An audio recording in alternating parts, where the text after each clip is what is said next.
So I was watching the X Zone TV channel last night when I was abducted by aliens, and they kept repeating to me over and over again, simultv.com, simultv.com. What's simultv.com? That's what I asked them. They had it written on the side of their UFO. How do you spell that? UFO. No, I mean simultv.com. simultv.com. simultv.com. Right. simultv.com. Interesting that you were abducted by aliens in a simultv.com UFO last night. Oh, yeah? Yeah. Now that you mention it, I remember now last night I was awakened from a deep sleep. My great-grandmother was standing there. She said she'd come from the hereafter to tell me about simultv.com. She even spelled it out for me. simultv.com, sonny boy. simultv.com. simultv.com, sonny boy. Wow. Yeah. Guys, you'll never guess what my psychic guru just told me. simultv.com. Exactly. Are you guys psychic too? Of course. We all know about simultv.com. simultv.com.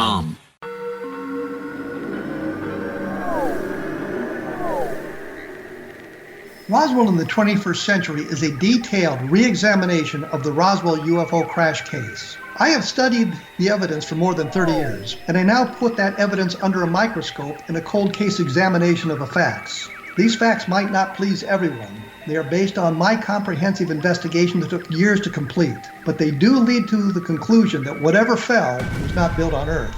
The Best of Project Blue Book is based on the 22-year-long investigation conducted by the Air Force. But the book goes far beyond that, bringing in evidence that was uncovered long after Project Blue Book was ordered terminated. Using facts that were unavailable to the Air Force investigators, I was able to prove that the Air Force manipulated the data and drew unrealistic conclusions about the UFO sightings reported to them. My different perspective shows there was more to Project Blue Book than even the Air Force knew. Both books are available at Amazon.com.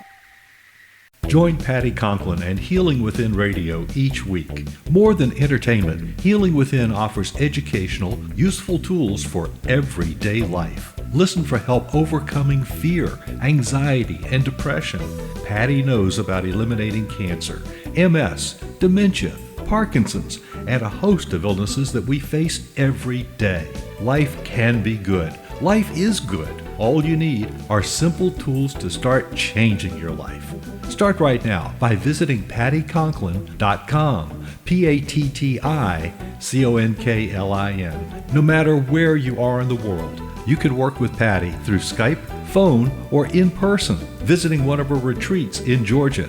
Visit pattyconklin.com today or call our offices at 404-474-0086. That's pattyconklin.com or call 404-474-0086.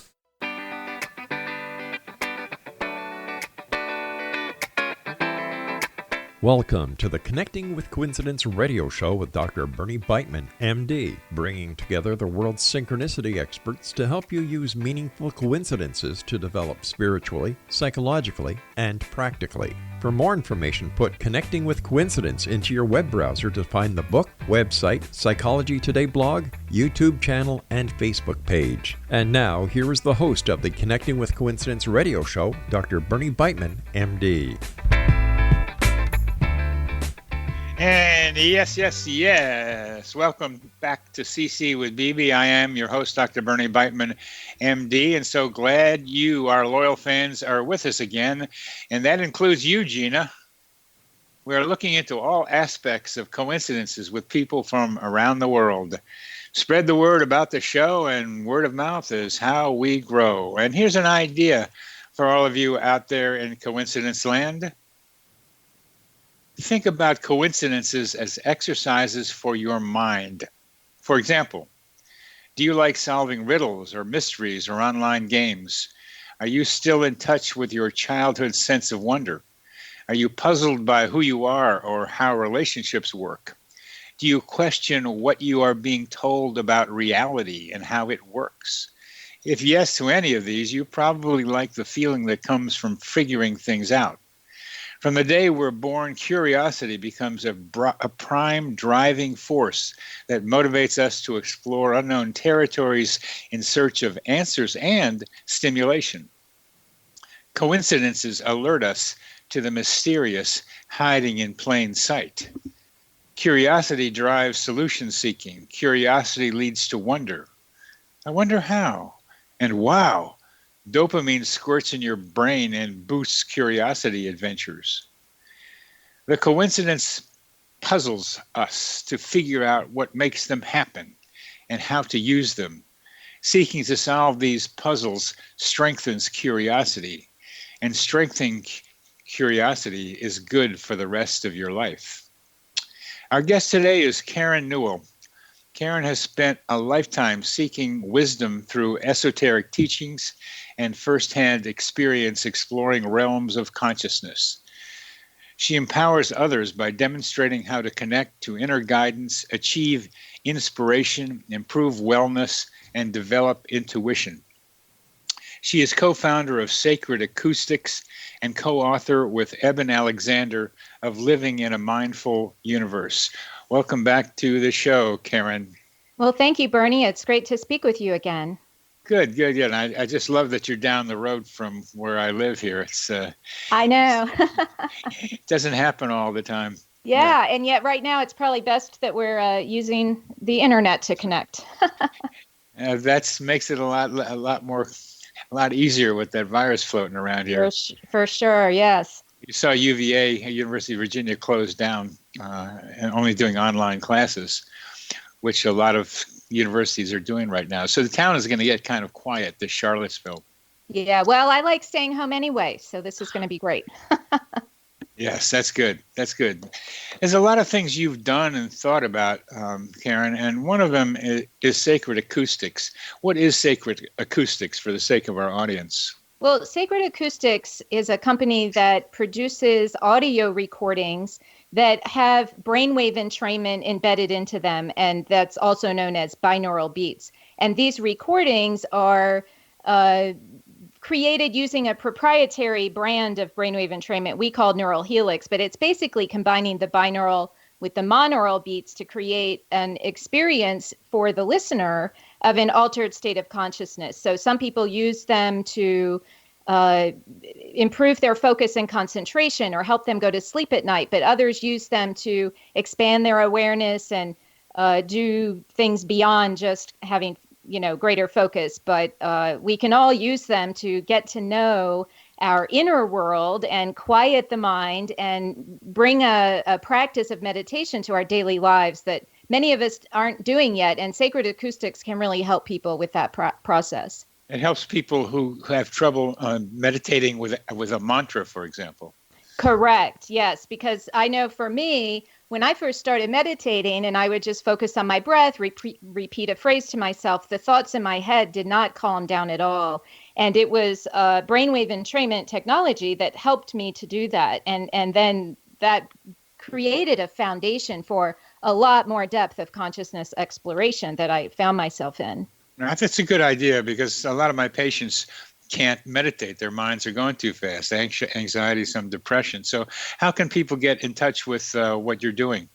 Well, sacredacoustics.com, we have a free download and lots of information about how to get started. And considering your patients, we did just recently have a pilot study published just in February of this year, 2020, that showed in a psychiatric practice in Manhattan a 26% reduction in anxiety just after listening to specific recordings for at least 2 weeks. So it could potentially be an adjunct to psychiatric care. And we have just created, with that Dr. Anna Usum in New York and Dr. Eben Alexander and myself, we've just created a course called Spirituality and Mental Health.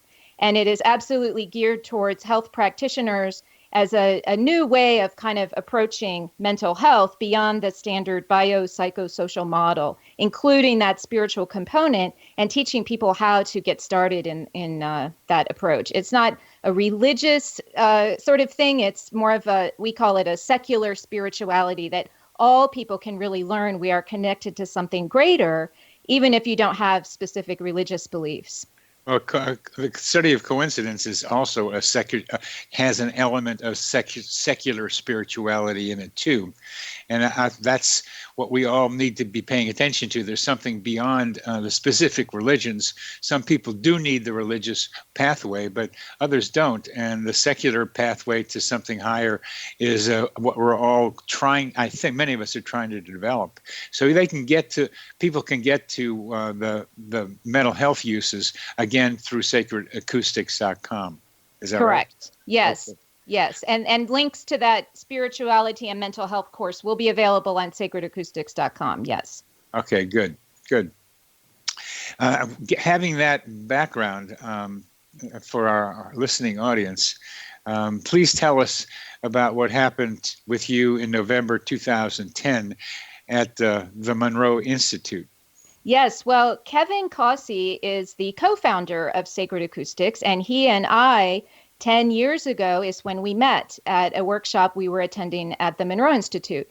And for those who don't know, the Monroe Institute is a center that uses binaural beat recordings to help people get into altered states. And so we were both there exploring this.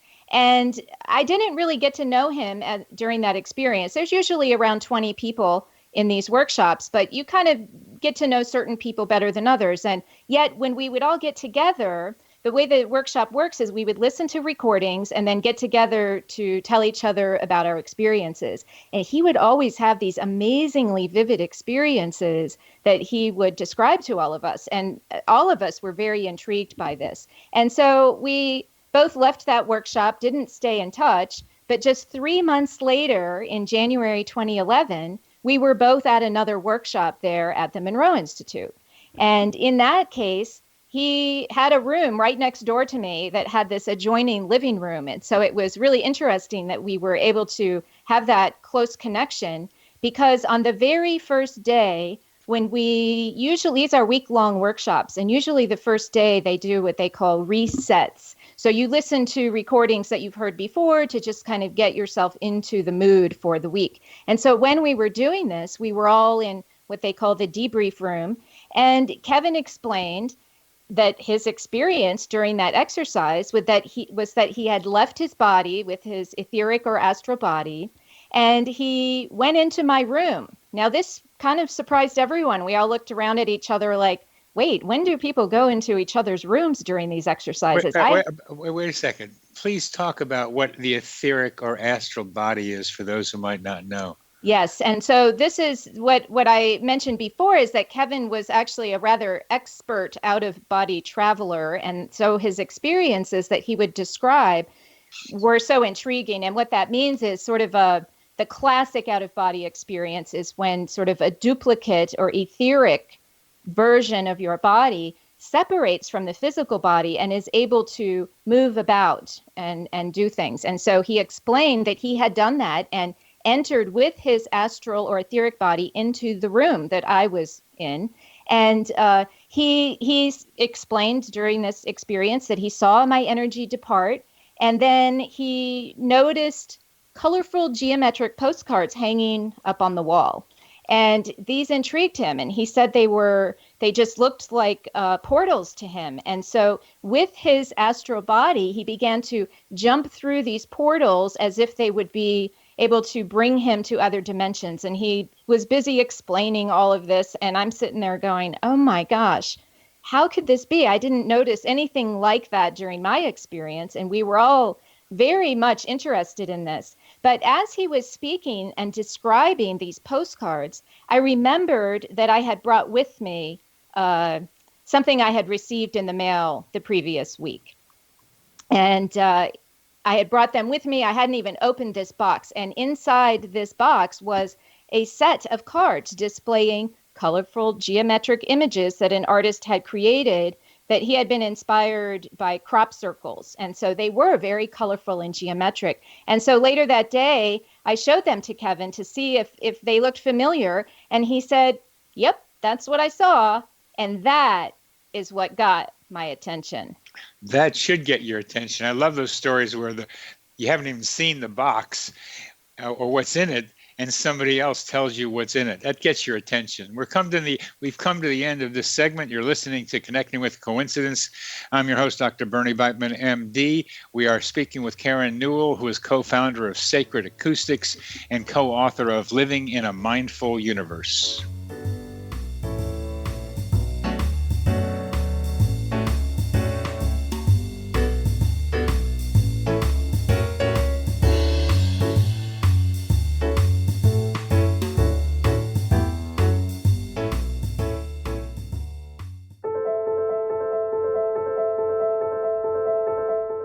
Are you looking for psychic services that empower as well as provide accurate information? Jenny is a third-generation psychic with extensive esoteric training. A practicing professional intuitive for over 30 years, her accuracy is astounding. While most psychics can read what will happen to you if you don't change directions, Jenny understands the future is subjective. While there is a river of time we all traverse, that river has many waves, eddies, currents, and tributaries from which to choose. With Jenny as your guide, you can explore the many possible outcomes in the river of time and navigate your course to the one of your liking. Take control of your future. Book your life-changing session with Jenny today at www.gen-e.net. That's www.gen-e.net.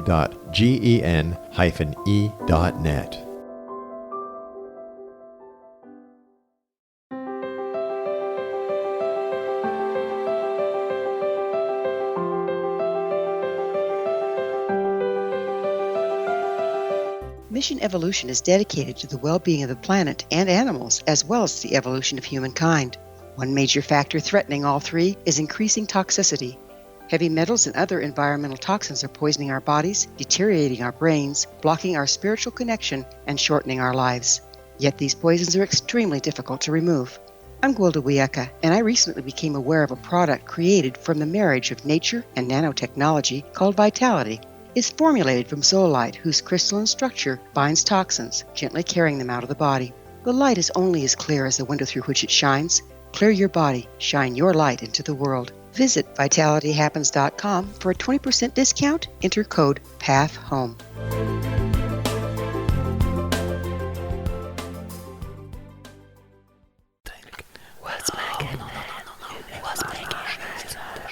In the mid-1990s, I was approached by a young woman who believed she'd been abducted by alien creatures. In conversations, I began a journey that took me not into the world of interstellar travel, but back through time into past lives. Under hypnotic regression administered by a professional rather than describing abduction, Jenny, as she is called, begins to tell a tale of horror in 19th century London. Her unbelievable past life seems to connect with Jack the Ripper and other monsters of the past. Throughout the session, Jenny provides a rich detail of her past lives that links some of the most horrific killers in history to one another. Using the resources of a university library in the pre-internet's day, I was able to verify some of Jenny's claims. She has knowledge that wasn't readily available to a suburban housewife. Does this prove the reality of her tales? Conversations attempts to answer that and other provocative questions. Conversations is available at Amazon.com.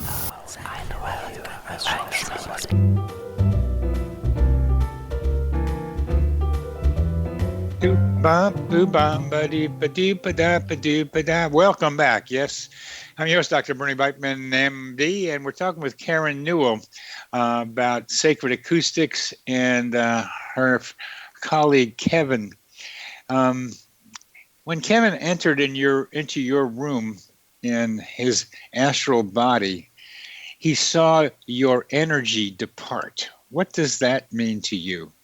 Well, he claimed that he saw my energy leave my body because that's how he experiences this realm. And so I didn't necessarily feel myself leaving my body like he did, but that he just meant to say that I went off to do my own experience that he wasn't a part of, that I wasn't included in his experience in this case. So he just wanted to make that clear. Huh. But you didn't remember any of that. No, I didn't remember any of it at all. I had no thoughts of him being involved in any of my experience. Whatever was happening for me was completely separate from what he was describing. Yeah. So, but it did get my attention when those cards he described were like the ones in my backpack that you had not looked at yet. No, I mean, I kind of knew what they looked like from the advertisements, when I had purchased them online, but they had come from somewhere in Europe.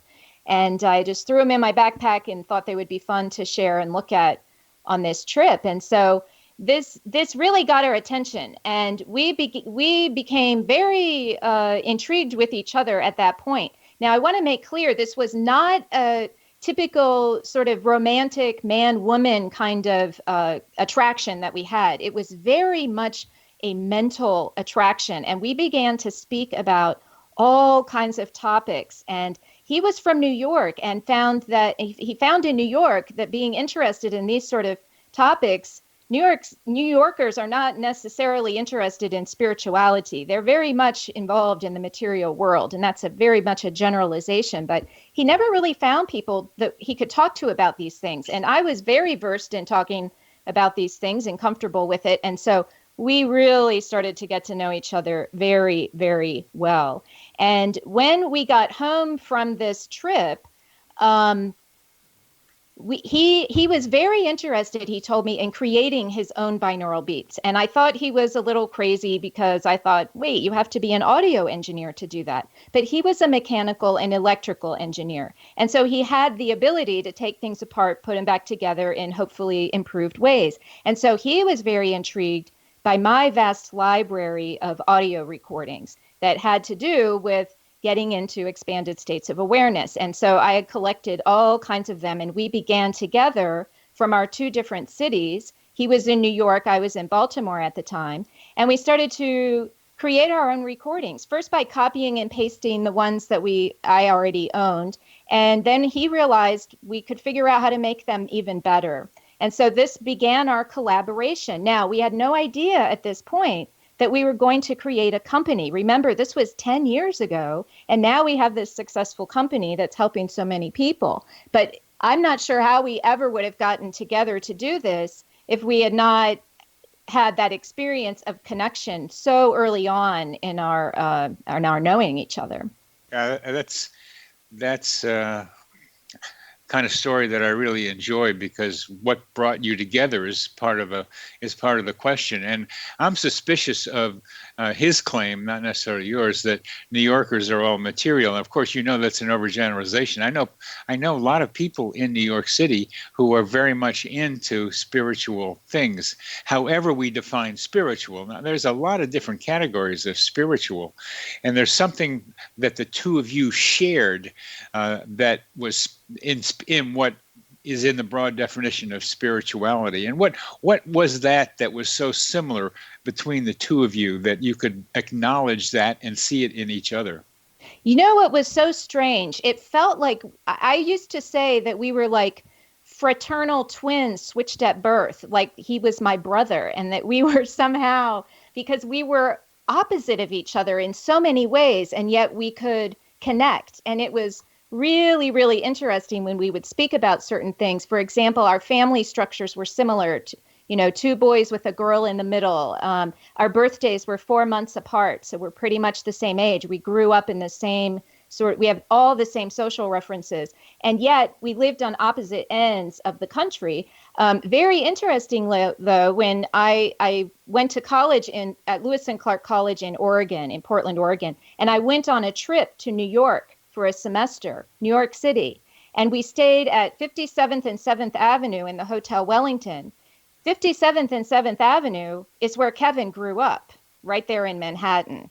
So we found all kinds of strange connections like that just continued to intrigue us. And I will say, yes, it is absolutely a generalization about New Yorkers in general. I will say, though, it is the people that Kevin has around him yes.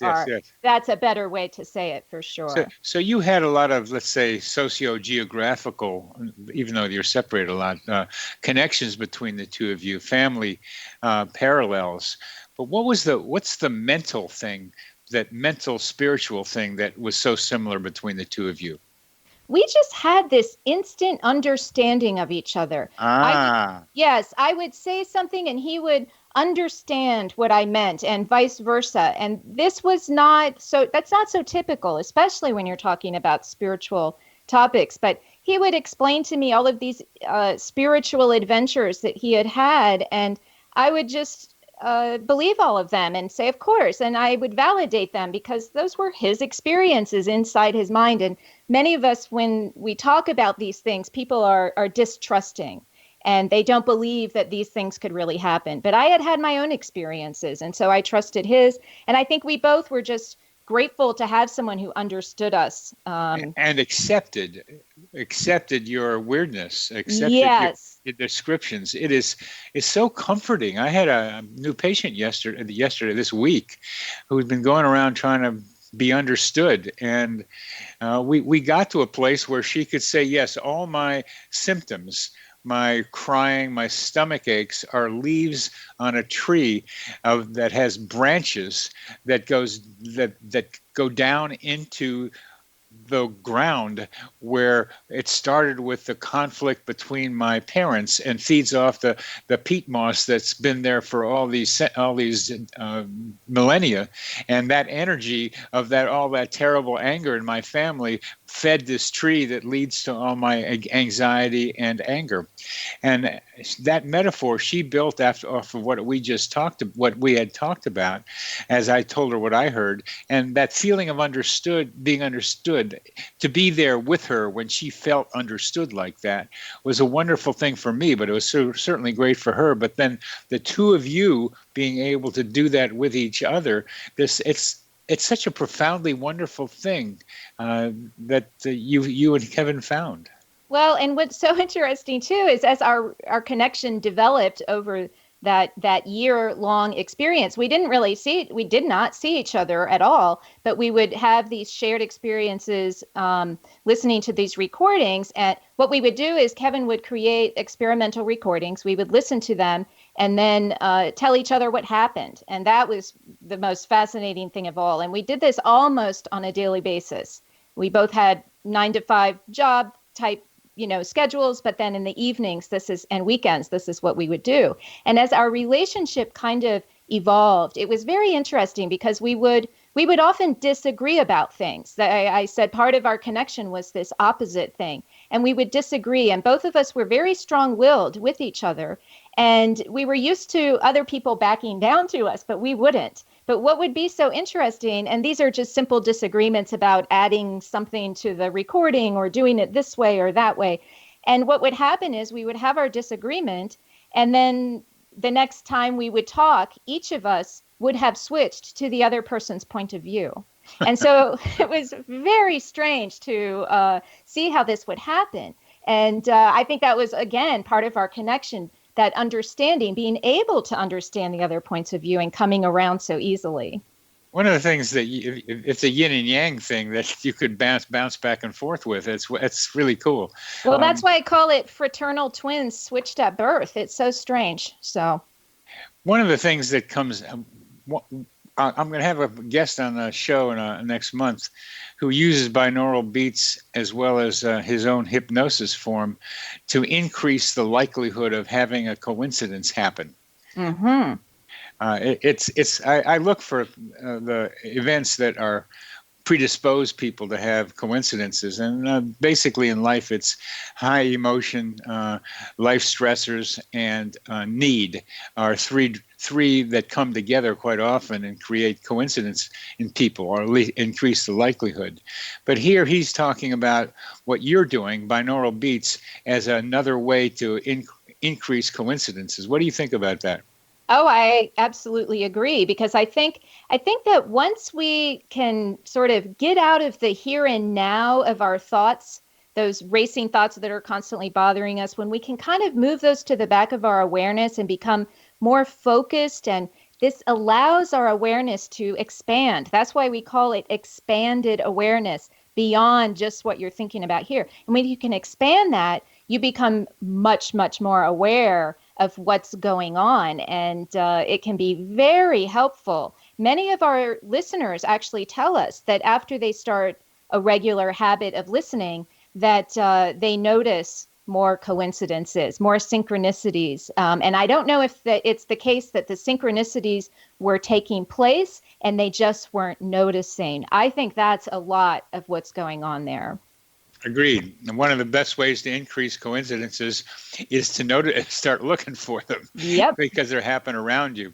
And that's one. But I'm wondering, as we get near the end of this segment, you won't be able to answer it now, but if also it's also the other, that's in some way they increase. We're talking with Karen Newell. She's co-founder of Sacred Acoustics and co-author with Eben Alexander of Living in a Mindful Universe.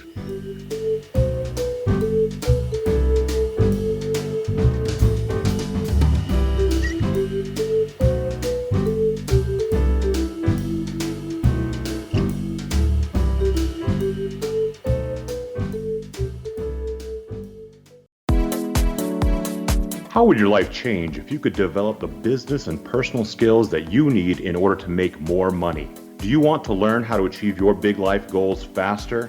Then go to findhiddenmoney.com and get the Goal for It online course. The course teaches you how you can set and achieve your biggest goals while completely overcoming the roadblocks to your goals so that you can realize your dreams and imagine more success. Go to findhiddenmoney.com. If you are looking for a safe, zero-calorie natural option to the harmful artificial sweeteners on the market today, Just Like Sugar is what you're looking for. Just Like Sugar is a wonderful natural alternative for those health-conscious people who choose a calorie-restricted diet with a great, pure, sweet flavor that tastes just like sugar. Just Like Sugar is a great natural option for people suffering from diabetes and may be useful in restricted diet programs where standard sugars are not allowed and does not cause a laxative effect of some other sweeteners. Just Like Sugar comprises a perfect blend of chicory root fiber, natural calcium, natural vitamin C, and Just Like Sugar's sweetness comes from the natural flavors from the peel of the orange. Just Like Sugar is a natural alternative to harmful artificial sweeteners and will change the way that you believe all natural sweetener products taste. Just Like Sugar is available at your local Whole Foods markets, Wild Oats markets, Henry's, Sun Harvest, and many other fine natural food stores in the U.S., Canada, and worldwide. Audience, if you have seen a UFO, had a close encounter, seen a ghost, Bigfoot, lake monster, or a story that you would like to share or have investigated, contact me, Rob McConnell, by sending me your email to xzone@xzoneradiotv.com, or you can call toll-free 1-800-610-7035, extension 143, and on Skype, X-Zone Radio TV. For more information on the X-Zone Radio TV show with yours truly, Rob McConnell, visit www.xzoneradiotv.com or www.xzonetvchannel.com or simultv.com and xzbn.net. Until next we meet here in the X-Zone from our broadcast center and studios in Hamilton, Ontario, Canada, always remember, X-Zone Nation, keep your eyes to the sky and your heart in the light.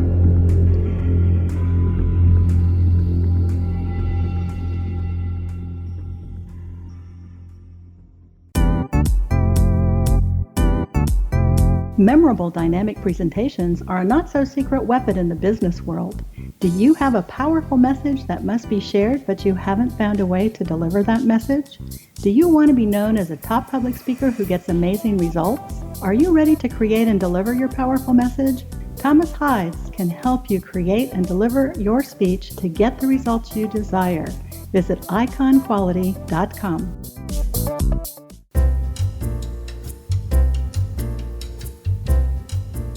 Yeah.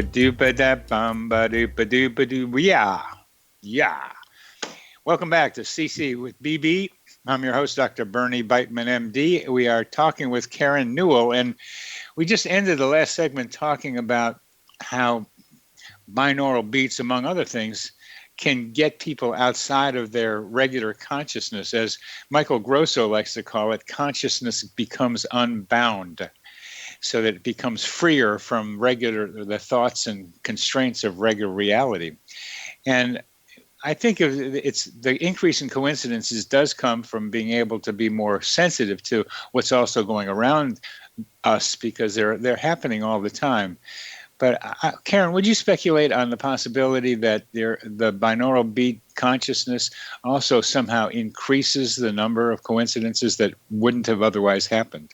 Well, I think it also has to do with what happens when you start to listen to binaural beats.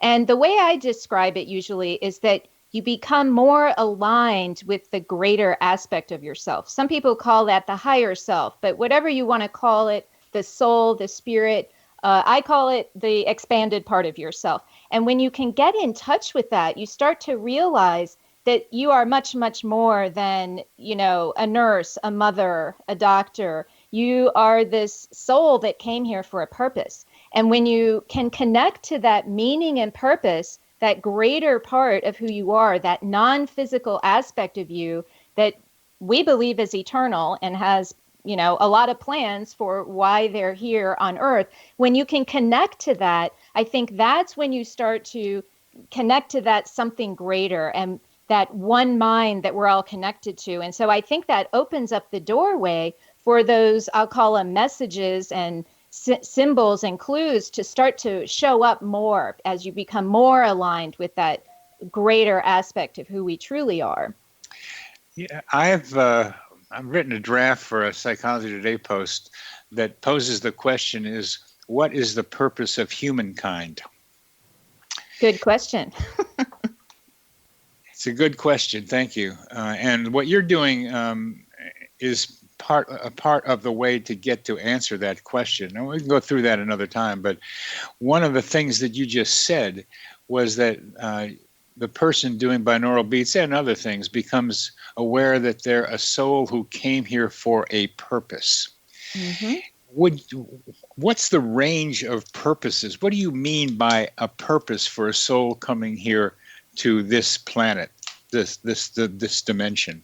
Well, I'm of the understanding that we're all connected to one larger consciousness, and we've broken off into little aspects of that one consciousness to have experience. And so the purpose is to have experience, but ultimately the purpose is to connect to love. I mean, that's what we jumped to that really quickly there, but love is what ultimately most people who explore these things, whether they're using it, whether they're using like psychedelic substances to get there, if they're using binaural beats, if they're using chanting or movement or all the many ways that people expand their consciousness, most people usually find out that the purpose of our existence is to reconnect that love from the other realm into this realm. And so by one of my kind of understandings is that we can actually bring that love into our physical bodies. And that's something I do rather regularly, personally. And then because of the way that our hearts work, it actually radiates out to the world. And so I feel as though we're here, that our purpose is to learn and grow through experience, but that the ultimate destination is that love and oneness. But for us to get there, we need to learn. And the way we learn is through hardship. And so very often people have all of these hardships and they suffer. And in the end, those hardships serve as beautiful opportunities for growth. And I'm simplifying this very, very much here. But that's the basic understanding, big picture of how I've discovered for myself that I believe it works. The key step in there that I hadn't quite heard as you articulated it is to bring the love that's all around us into our being, our physical being, or electrophysical being, and have it radiate then from our hearts out to others. Well, Heart Math is the step that I missed there. Heart Math Institute has discovered that the electromagnetic field of our hearts is actually broadcasting and also collecting information out into the world in this sort of two-way process. And our hearts are doing this whether we realize it or not. So it's good to be aware of that. Yes, that our hearts are radiating in both directions. I think our eyes are doing it too. I think there's stuff coming out of our eyes as well as coming in both directions. It's a more subtle thing, and we tend to focus on the heart. But just the idea of being able to feel when somebody's staring at you means that that person staring is sending out some kind of energy that the back of your head can pick up. And that's a simple version of the same thing. I see. Gotcha. Yeah. Well, one of the other developments that I want to get to that in a minute, but how do you explain what happened with Kevin and you? How did that work? Well, if it's true, the belief that we make plans for ourselves before we come here that I mentioned, then we need to have big, powerful experiences that get our attention.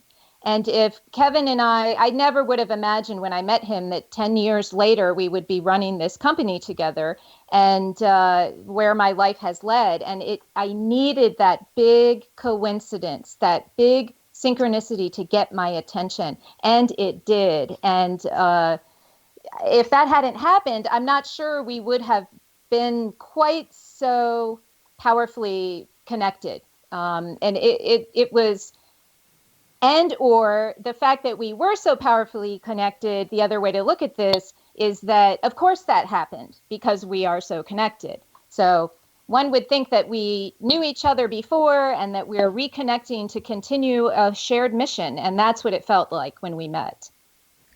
Well, that's a nice reconnecting to complete or carry on a shared mission. And there's so much talk about we come to Earth and don't remember where we've come from. And part of the task is to remember. And it looks like I can begin to say more confidently that some coincidences, particularly the dramatic ones, can enable us to remember what we have forgotten. Well, it's interesting because when we were doing this, when Kevin and I would get on the phone with each other, listen to recordings, it was our little hobby. Nobody else even knew that we were doing this. And yet I would say to Kevin sometimes, why are we spending so much time on this? Where is this drive coming from? I don't understand why we feel this is so important to make this work. And he would say, it's for humanity. And I thought, what? That's so grandiose. And yet here we are helping people in psychiatric practices reduce anxiety, which is a huge issue in our world this day. So I don't think we quite understood then how it might help humans in general, but here we are, and so it seemed prophetic, and yet I could not imagine where it would have led at that time. Or you just had to keep doing it. And I've had something similar with coincidences. I just had to do it. I just had to write about it. I had to try to understand them. I had to try to make something out of them, try to see where they went and where they were going to go. And I'm with you, Karen. I'm trying to use what I'm come together with, this understanding coincidence, synchronicity, as a way to help humanity, because we didn't know it back when we started this stuff, that we're in trouble now, and we're in big trouble. And we kind of knew it before, but it really has become obvious. And gathering people like you and me together who have particular strands of capacities to help people realize what's going on with themselves, that we're more than our physical bodies, that we have much more interconnections with each other, that love is around us, and we have to see if we can materialize it through trying to reduce the difficulties that we create interpersonally, that I am proposing the existence of a human organism, a grand human organism of which we are all a part. This is not a new idea. Other cultures before scientific cultures had this in mind also, but it's a ramped up one. We are one creature, and we have places to play in the cells of this body. And there are some of us who are trying to put things together in ways that can help various parts of our body to understand what it needs to do, so that we can realize that there's something that we can make happen that's beautiful here. Well, I love that you identify with that term secular spirituality, because spirituality has had a bad rap for many, many people. Our, secular world many of them are very proud atheists and very happy to deny the existence of anything beyond the physical world. And yet that's not the truth. And so by defining it as more secular spirituality, I'm hoping that this can really help to awaken people who are more anti-religious, but realize that, yes, there is something greater that doesn't have to be associated with any religious dogma at all. So I see the group you're going for, not Democrat or Republican, as those independents. Everyone, it's all of them. Well, you want to include the ones that have been left out from religion, and absolutely. Well, we're coming to the end of this segment, but then what I'm going to ask you to think about is, what is the purpose of humanity, and what are the purposes of humanity? You started to talk about that, and how can we collectively answer that question? We're talking with Karen Newell, who is the co-founder of Sacred Acoustics and co-author with Dr. Eben Alexander of Living in a Mindful Universe.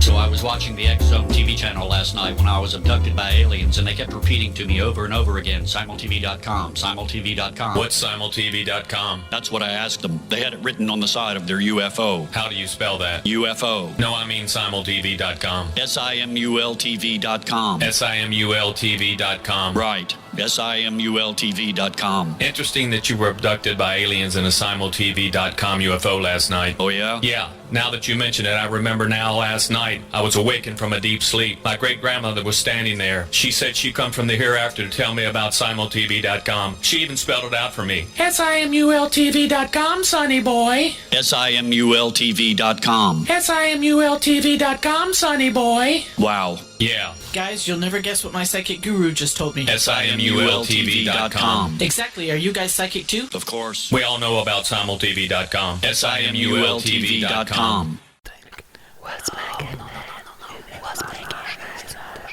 In the mid-1990s, I was approached by a young woman who believed she'd been abducted by alien creatures. In conversations, I began a journey that took me not into the world of interstellar travel, but back through time into past lives. Under hypnotic regression administered by a professional rather than describing abduction, Jenny, as she is called, begins to tell a tale of horror in 19th century London. Her unbelievable past life seems to connect with Jack the Ripper and other monsters of the past. Throughout the session, Jenny provides a rich detail of her past lives that links some of the most horrific killers in history to one another. Using the resources of a university library in the pre-internet's day, I was able to verify some of Jenny's claims. She has knowledge that wasn't readily available to a suburban housewife. Does this prove the reality of her tales? Conversations attempts to answer that and other provocative questions. Conversations is available at Amazon.com.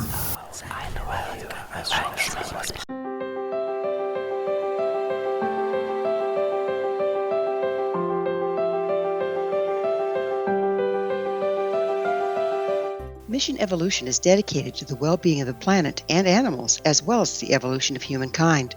One major factor threatening all three is increasing toxicity. Heavy metals and other environmental toxins are poisoning our bodies, deteriorating our brains, blocking our spiritual connection, and shortening our lives. Yet these poisons are extremely difficult to remove. I'm Gwilda Wiyaka, and I recently became aware of a product created from the marriage of nature and nanotechnology called Vitality. It's formulated from zoolite, whose crystalline structure binds toxins, gently carrying them out of the body. The light is only as clear as the window through which it shines. Clear your body, shine your light into the world. Visit vitalityhappens.com for a 20% discount. Enter code PATHHOME.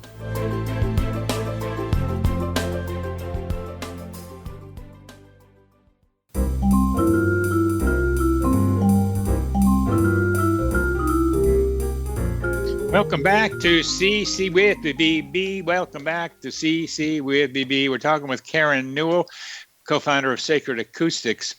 And how do we collect our disparate individual selves here on this planet under the, I think, good idea of secular spirituality to help maybe save humankind, or maybe destruction is what's necessary? I mean, as you and Aeschylus, the Greek playwright, have said, learning comes through suffering. Maybe we have to do a lot more suffering here as this human organism to come to a realization of our spirituality. Well, I think you're bringing up an incredibly important point. And, we can look at addiction as a model.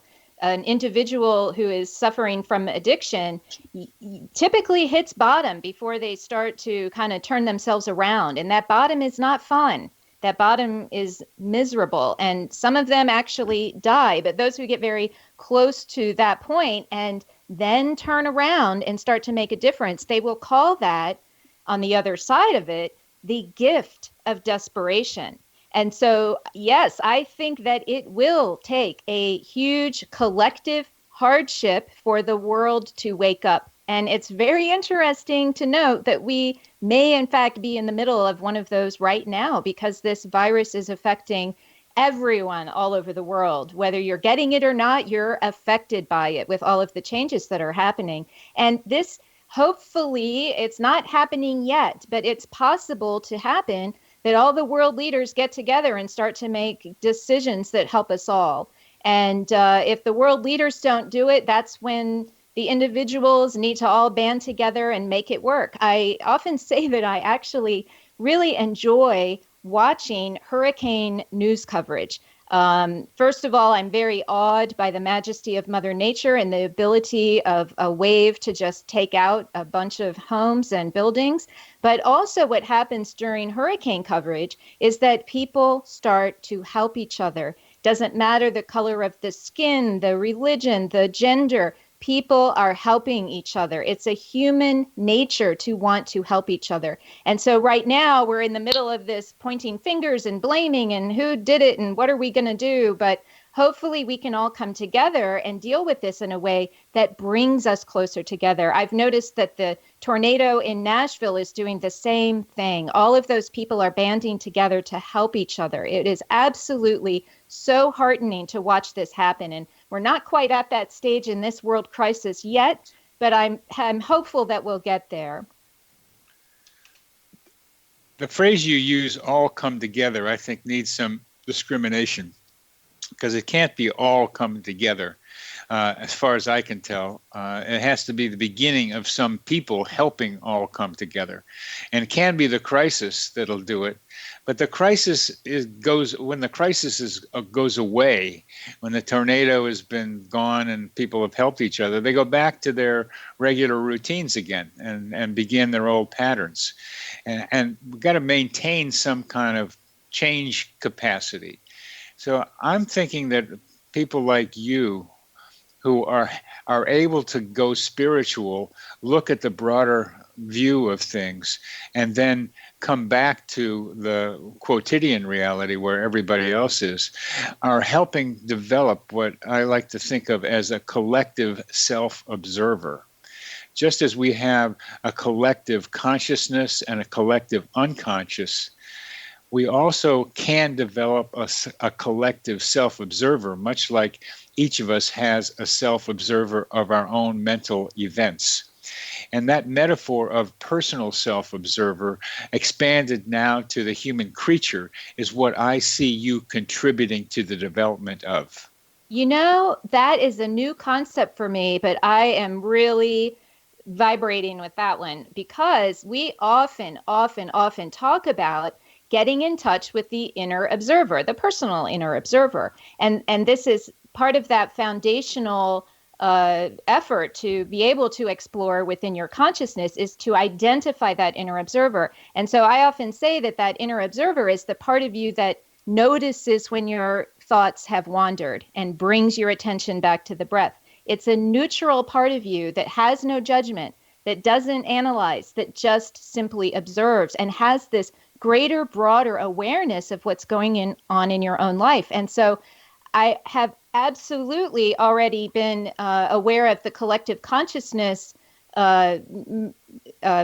concept, but the collective inner observer is fascinating. And I think you're onto something there, because that is where in my own life, in people's personal lives, when they can get in touch with that inner observer, that's when they're able to start to see where, the woman you were talking about who had that issue from childhood that was blocking her, you're able to start to notice these limiting beliefs you have in your subconscious, and you can start to eliminate them. And so if each of us is doing this as part of a collective, I totally can see how we each of us who contributes to the world's solving the world's problems as being part of a collective inner observer is incredibly empowering, actually. And I talk about often that if each of us would take the time to generate love within our hearts, because it naturally radiates love out into the world, that will help bring love to this planet. So being part of that collective inner observer even brings a whole other level to it that I think is incredibly poignant and important. Well, that's good. I'm glad to hear you say that, because you understand what I'm talking about. Absolutely do. Yep. Another school of thought that I learned about was that because we're all connected, and you say as one organism, which is great, but we know within the body that our cells are all communicating with each other to make for one whole body. And so as each of us as individuals are contributing to that one big organism, I like that metaphor. But when you think about that, the model that I learned from one of my spiritual teachers is that as each of us focuses on ourself, clears our limiting beliefs, release our emotional blockages, become more aligned with that authentic part of who we truly are, that we're setting a template for others to follow. And that as we do this, it becomes easier for those who come after, because it's already been done in the body. And so people can, in the big collective body organism. And so each of us, then it becomes easier for all those that follow. And so I'm always, always, always grateful to those individuals 20, 30, 50, 100 years ago who were talking about these concepts, because it's all being built on each other over time. And I think we're getting closer, Bernie. I really hope we're getting closer. You described morphic resonance. That once a pattern gets started, it gets easier to repeat in nature. Nature has a memory. Yeah. It gets repeated. And I refer to that because it may be a way of augmenting our thinking about how individual transformation can help those around us, because it creates a morphic field that has the memory of someone else having done it.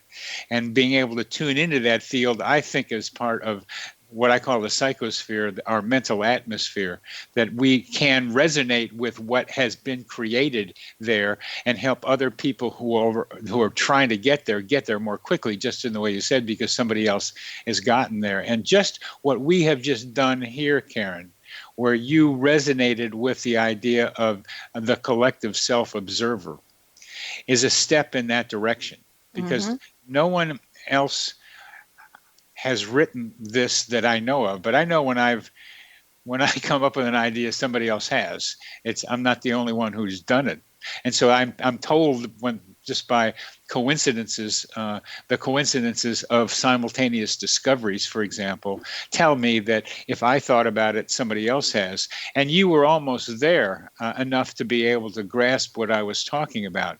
So the question becomes, how do we amalgamate how do we amalgamate the individual self-observers that we're talking about into the mind of this human creature, so that we can step back from our conflicts, of which there are so many. The self-other, the other as an it, is one of the ones I focus on, but there's a lot more. The inner conflicts we have as a human organism. How can we step back as a group in this collective self-observer to look non-judgmentally at first, and then figure out ways to get past some of these conflicts? Yeah, that's a very interesting question, and it brings to mind the studies that were done with transcendental meditation, where they had a certain number of meditators who would meditate together, and crime in certain cities would go down. And I always wondered, why aren't we doing more of that? And, they did that amazing study, but it's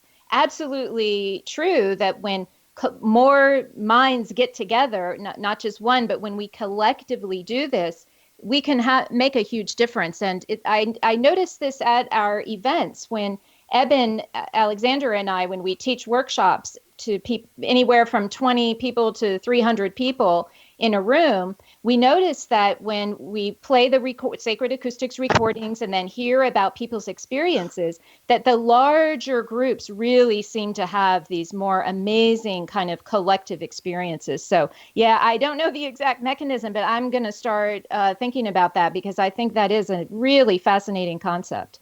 Well, we've come into the end of this, and I very much appreciate connecting with you on this idea and your future thoughts about it.